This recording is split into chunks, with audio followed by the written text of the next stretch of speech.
So this is part 2 of making kombucha, and here's my finished product. I'll show you how to make that in a second. And here is my actual brewing kombucha, and it looks kind of, well, gross, really. Let's just be honest here. You may be thinking, oh my God, this is a science experiment gone bad, right? Check this all out. It's so weird looking, I know, but see all these little stringy things? You're thinking, ooh, mold, but no, that is the yeast. It's kind of like seaweed strands. Isn't that weird? It's freaky looking, right? If you had kids, they probably would love this. I don't know, maybe they'd be freaked out by it, but it's natural. So this is basically yeast. And all this white stuff, this is what your SCOBY is going to look like. This is a healthy SCOBY.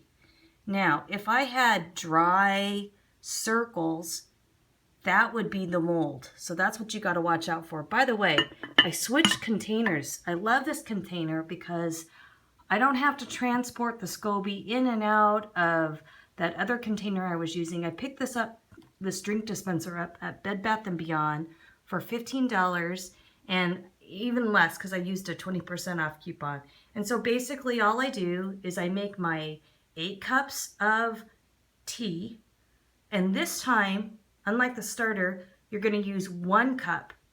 So for 8 cups, you're going to use 1 cup of the organic sugar. And make sure that you steep your organic tea and dissolve your organic sugar. The key part, let it go to room temperature.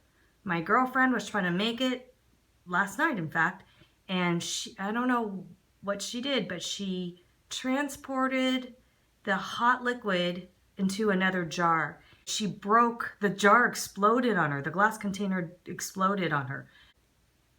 Tip number 1, when you're brewing your tea, use like a Pyrex or a cooking type of glass, okay? It needs to be tempered glass, so that's a good point. And I'm glad that that happened in a way. She didn't get hurt or anything, but I just wanted to share that with you so you'll avoid that. And secondly, you want to make sure before you add it to your drink dispenser that the water, that the tea and the sugared tea is room temperature, okay?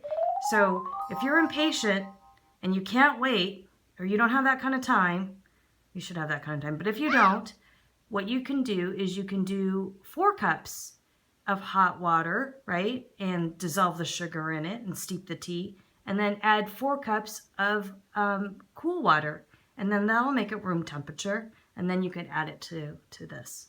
So it's super easy, and anyways, let's go make the kombucha now so I can show you how to make the flavored stuff. These are blackberries. This is one of my favorite ways of making a flavored kombucha, and I just stick it in the bottom of a cup, and I just rinse it out, drain the water, and then this is the best tool. This is actually the tapper from my Vitamix. And so it's a perfect tool, gets right in there, gets down to the bottom. So you want some kind of muddler.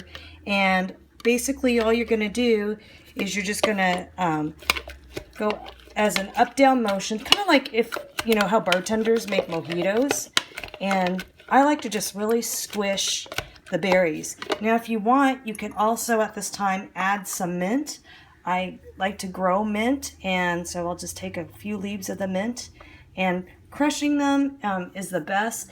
I was tearing them up, but then the bits of the mint start getting into the drink, and I didn't really want a bit of mint going down my throat, so I find just muddling it, like I said, like a mojito works best. And if you wanted to add more mint, you can. Okay, so now you've got it really... So the next what I'll do is I'm just going to simply go to my kombucha dispenser. Is it kombucha or kombucha? Anyhow, whatever. I always say it wrong. Here's the dispenser, and I just lift the tab, and I just let it fill the cup up. And I'm just going to fill it to about right here because I like to add ice to it.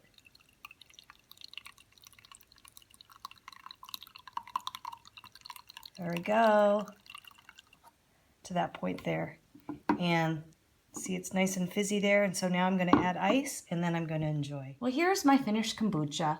I even added a sprig of mint for you, and I enjoy it with a straw because then it can get all that crushed fruit at the bottom. Some other flavors that I like to make: strawberry lemonade. If you squeeze lemon juice into an ice cube tray, it's the right amount of lemon juice for a drink, and crush those strawberries up, and oh, it's really good. Raspberry mint is another one that I enjoy. This summer, I can't wait to try a peach one, and I was going to even try watermelon. So lots of different variations. I mean, pineapple would be a good one. Oh, it goes on and on and on. This is nature soda, folks, and it's really easy to make. It's economical, and it has that carbonated feel and texture that we like to enjoy. So it's like having a soda, but it's so much better for you because it's natural. So none of the nasty chemicals that are in our other drinks.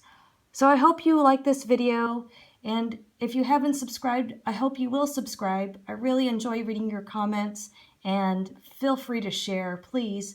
And if you haven't liked this video, I hope you will do so. Until next time, remember, life after 40 is good. Take care.